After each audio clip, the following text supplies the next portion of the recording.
আগামী বর্ষার আগেই রাজধানীর ১৯টি খালে পানির প্রবাহ ফিরিয়ে আনা হবে বলে জানিয়েছেন পরিবেশ ও জলবায়ু উপদেষ্টা সৈয়দা রিজওয়ানা হাসান।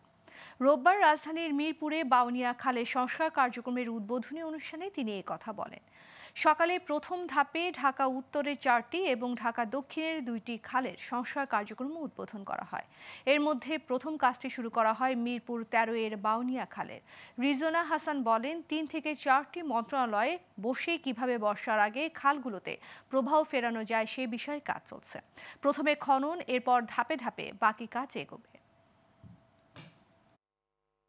ঢাকা শহরের 4টা নদীকে দূষণমুক্ত করার কাজ শুরু করব।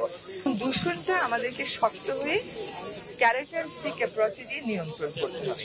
এখন যদি আপনি বলেন আপা এটা 8 মাসে 14 মাসে করে দিয়ে দেওয়া সম্ভব হবে না, কিন্তু কাজটা তো আমরা শুরু করে দিতে পারবো।